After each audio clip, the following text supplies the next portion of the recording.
அன்றாட காட்சிகள் அனுமதியின்றி நம் விழித்திரையில் படர்ந்து பனி போல் கரையும் பொழுதுகளோடு தொலைந்து போகும். நம் வாழ்வில் வந்து போகின்ற நிகழ்வுகள் பல என்றாலும் சிலவே நமக்குள் ஒருவித தாக்கத்தை ஏற்படுத்துகின்றன.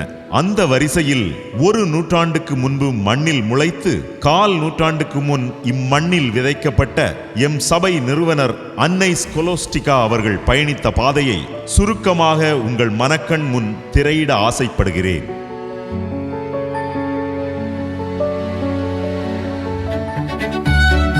எழில் நிறை குமரியின் செழுமை சேர் பட்டரி விலையில் செல்வச் செழிப்பு மிக்க குடும்பத்தில் திரு சவரிமுத்து திரு சவரியாயி பெற்றோருக்கு 4வது மகளாக 15/10/1917 அன்று பிறந்தார் அன்னை ஸ்கொலோஸ்டிகா. அன்னையுடன் பிறந்தவர்கள் 6 சகோதரிகள். அதில் 2 அருட்கன்னியர்கள். ஒருவர் திருச்சி புனித அன்னாள் சபை கன்னியர், மற்றொருவர் நம் திருஹிருதய சபையின் துணை நிறுவனர் அன்னை மார்கரெட். அன்னைக்கு இயேசுவடியாள் என்ற பெயர் சூட்டப்பட்டு சிறு வயது முதலே பெயருக்கு ஏற்ற இயேசுவின் அடியாராக வாழ்ந்தார். அறிவிலும் ஞானத்திலும் இறை பக்தியிலும் சிறந்து விளங்கினார்.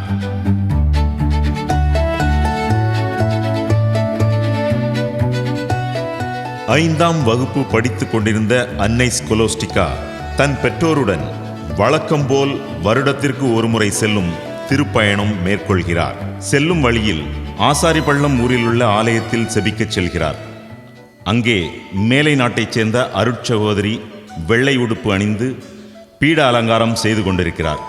அந்த அருட்சகோதரியின் அழகிய தோற்றமும் வெள்ளை உடுப்பும் இயேசுவடியாள் மனதை கவர்ந்தன.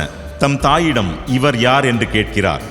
இவர் ஒரு அருட்சகோதரி, இறைவனுக்காக தன்னை அர்ப்பணித்தவர் என்று அவர் விவரிக்க, சிறுமியான இயேசுவடியாள், நானும் அருட்சகோதரியானால் இவரைப் போல் வெள்ளையுடை உடுத்தலாமா, வெள்ளையாக மாறலாமா என்று கேட்கிறார்.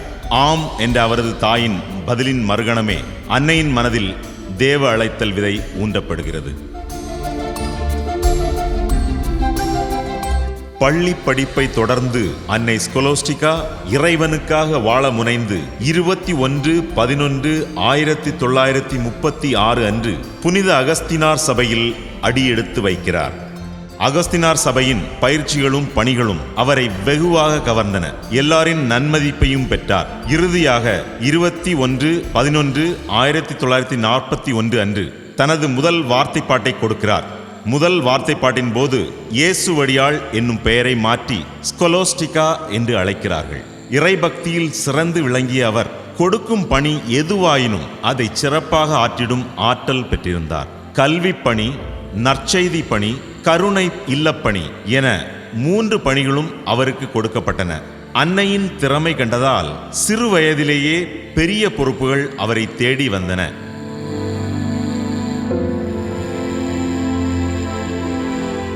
அன்னை மலர்ந்து மனம் வீசிய அகஸ்தினார் சபையில் புயல் மெல்ல உருவெடுக்கிறது. இந்திய தேசத்தின் அடிமைத்தனத்திற்கு பிரியாவிடை தந்து விடுதலை காற்றை சுவாசிக்க அனுமதி கிடைத்த 1947ஆம் ஆண்டு அது. இந்திய சுதந்திரத்திற்கு பின் ஆங்கிலேயர்கள் சொந்த தேசத்திற்கு விடைபெறுகிறார்கள். அகஸ்தினார் சபையின் தலைவியிடமிருந்து புதிய தகவல் ஒன்று வருகிறது. புதியதாக இந்திய நாட்டைச் சேர்ந்தவர்களை சபையில் எடுப்பதில்லை என்றும், இப்பொழுது சபையில் இருக்கும் இந்திய நாட்டைச் சேர்ந்த அருட்சகோதரிகள் காலம் முழுவதும் துணை சகோதரிகளாக இருக்க வேண்டும் என்றும், அல்லாதவர்கள் வேறு சபைக்கோ வீட்டிற்கோ செல்லலாம் என்றும் அந்த கடிதம் சொல்கிறது. இந்த புதிய ஆணை பல இந்திய சகோதரிகளின் துறவற வாழ்விற்கும் வார்த்தைப்பாட்டிற்கும் பெரும் பிரச்சனையாகிறது. அகஸ்தினார் சபையிலிருந்து வெளியேறும் நமது இந்திய தேசத்தை சார்ந்த சகோதரிகளின் கண்ணீர், ஏழை எளிய விளிம்பு நிலை தள்ளப்பட்ட குழந்தைகள், பெண்களின் நிலை பற்றிய பல குழப்பங்கள் அன்னையின் மனதில் முட்டி மோதுகின்றன.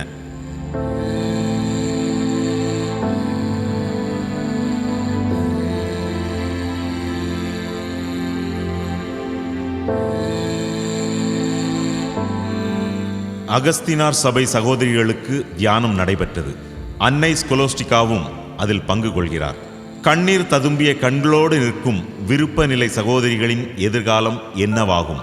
வெளிநாட்டு சகோதரிகள் தம் சொந்த நாட்டுக்கு திரும்பினால் அவர்களின் அரவணைப்பில் இருக்கும் ஆதரவற்ற குழந்தைகள், கைவிடப்பட்ட முதியவர்களின் நிலை என்னவாகும் போன்ற வினாக்கள் அன்னையின் மனக்கண் முன் நிழலாடுகிறது. அடுத்த நாள் உருக்கமாக ஜெபிக்கிறார்.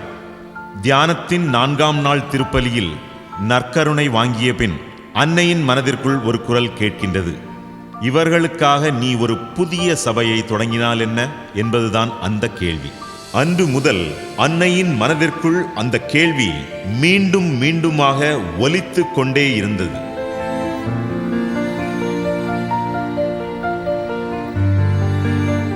அன்னையின் இந்த ஆவலை அகஸ்தீனார் சபை மடமிருந்த முளகுமூட்டின் பங்கு தந்தை மத்தியாஸ் அடிகளார் அறிந்து அன்னைக்கு ஆதரவு தருவதாக கூறுகிறார். அன்னைக்காக அன்றைய கோட்டாறு மறைமாவட்ட ஆயர் ஆஞ்சி சுவாமியிடம் பேசுகிறார். அவர் உத்தரவு அளிப்பதில் மறுப்பேதும் தெரிவிக்கவில்லை. எனினும் வழி நடத்த போதுமான குருக்கள் இல்லை என்று கூறி கால அவகாசம் கேட்கிறார். இதற்கிடையில் தூத்துக்குடி மறைமாவட்டத்தில் உள்ள அழகப்பபுரத்தில் பணி செய்து கொண்டிருந்த அன்னையின் சகோதரி பெனடிக்ட் அவர்கள் தனது சகோதரியின் ஆவலை அழகப்பபுரம் பங்கு குரு அருட்திரு நவமணி அடிகளாரிடம் தெரிவிக்க, நவமணி அடிகளார் அவர்களுக்கு ஆன்ம குருவாக இருந்து வழிகாட்டுவதாக கூறுகிறார். சபை தொடங்குவதற்கான அனுமதியையும் அன்றைய தூத்துக்குடி ஆயர் மேதகு ரோச் ஆண்டகையிடமிருந்து பெற்றுத் தருகிறார். 1952 ஆண்டு ஜூன் 21 நாள் தூத்துக்குடி மறைமாவட்டம் அழகப்பபுரத்தில் இயேசுவின் திரு இருதய சபை சகோதரிகளுக்கான முதல் விதை ஊன்றப்படுகிறது. சபை துவங்கும் போது அன்னையுடன் 5 சகோதரிகள் இருந்தனர்.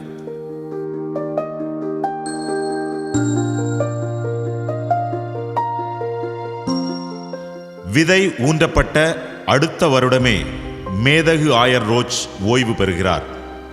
அப்போதைய துணை ஆயர் மேதகு தாமஸ் பெர்னாண்டோ ஆயராக பொறுப்பேற்கிறார். ஆன்மகுரு நவமணி அடிகளாரும் பங்கு மாற்றம் பெற்றுச் செல்கிறார். துன்ப புயல் உருவெடுக்கிறது.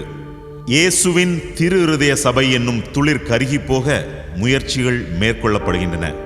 தொடர் துன்பங்கள் அன்னையின் சபையின் பாதையில் முட்களாக தொடர்ந்தன.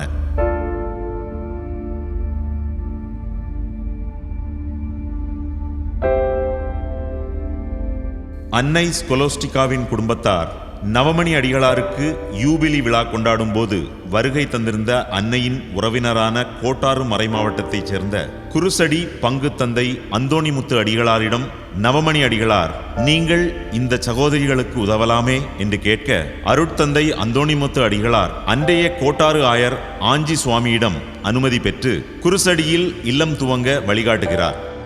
இவ்வாறாக 15 ஆண்டுகளுக்கு பின் 29/10/1967 அன்று கோட்டாறு மறைமாவட்டம் குருசடியில் சகோதரிகள் கால் தடம் பதிக்கிறார்கள். புதிய இடத்தில் தடம் பதித்த உற்சாகத்தில் சகோதரிகளின் பணி அங்கே ஆரம்பமாகிறது.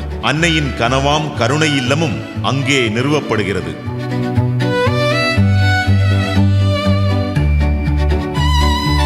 1971 ஆண்டு அருட்தந்தை அந்தோணிமுத்து அடிகளார் வேலூர் ஆயராக பொறுப்பேற்கிறார். இயேசுவின் திரு இருதய சபை சகோதரர் தாமஸ் அவர்கள் ஜவ்வாது மலையில் மலைவாழ் மக்களுக்கு பணி செய்ய அருட்சகோதரிகள் தேவை என்றபோது ஆயரின் அனுமதியோடு 11/10/1977 ஆண்டு வேலூர் மறைமாவட்டத்தில் உள்ள ஜவ்வாது மலையில் சகோதரிகள் பணி தொடங்குகிறார்கள்.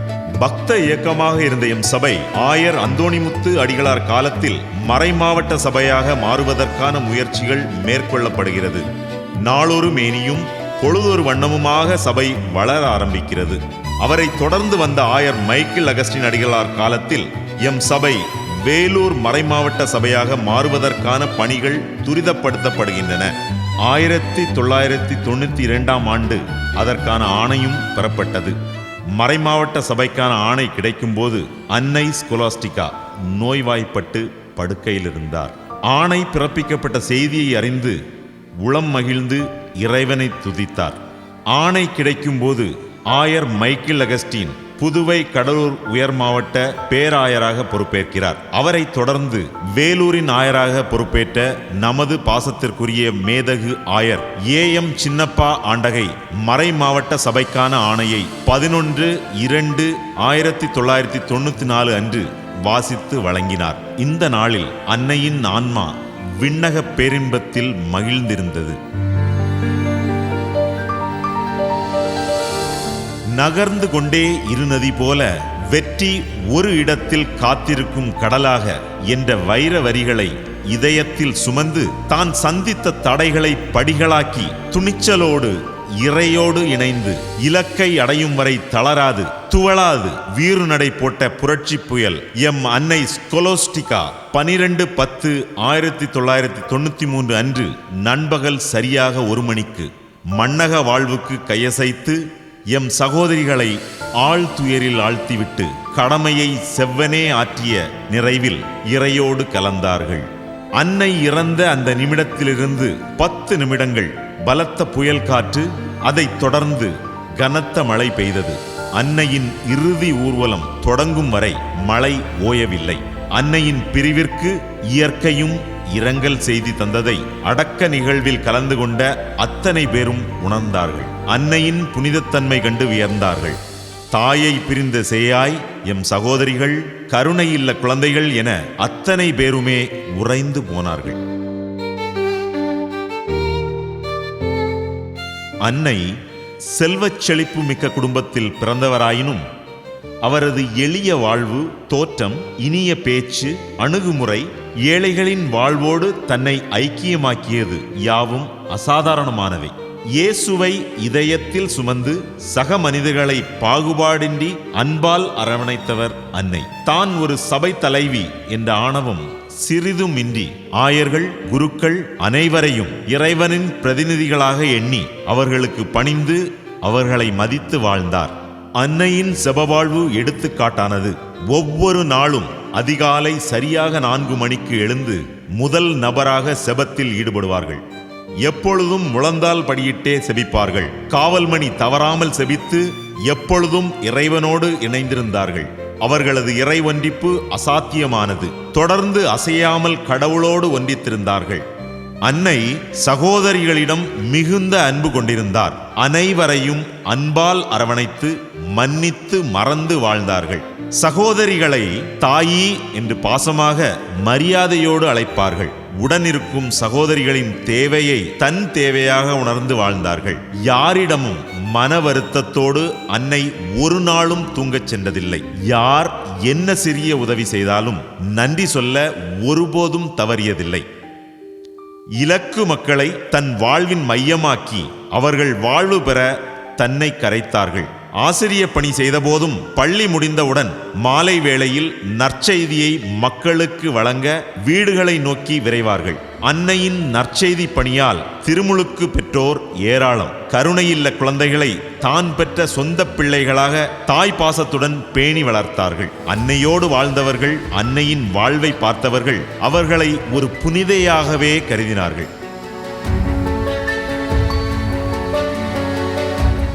அன்னையின் மறைவுக்கு பின் பலருக்கு ஆண்டவரின் அருள்வரங்களை அன்னை பெற்று தந்திருக்கிறார்கள். இன்றும் இதய சபையின் நிறுவனர் அன்னையின் புனித வாழ்வும் அவர் விதைத்து சென்ற நல்ல மதிப்பீடுகளும் எம்மை வழி நடத்துகின்றன. நல் மதிப்பீடுகளால் தம் வாழ்வை அணி செய்து நாம் புனித வாழ்வு வாழ பாதை வகுத்த அன்னை ஸ்கொலோஸ்டிகா துவங்கிய இதய சபையின் உறுப்பினர்கள் யாம் என்பதில் எம் இதய சபை சகோதரிகள் ஒவ்வொருவரும் பெருமிதம் கொள்கிறோம். இறைவனுக்கு நன்றிப்பா இசைக்கிறோம். இயேசுவின் திருஹிருதய சபை குழுமத்தின் தோழமை உறவுகளுக்கு அன்னையின் காலடிச்சுவடுகள் வழித்தடமாகட்டும். அவர் விட்டு சென்ற மதிப்பீடுகள் நம் வாழ்வை அணி செய்யட்டும். இயேசுவின் இதய அன்பு அவனியெங்கும் பரவட்டும். புனிதராய் வாழ்வோம் என வாழ்த்துகிறோம்.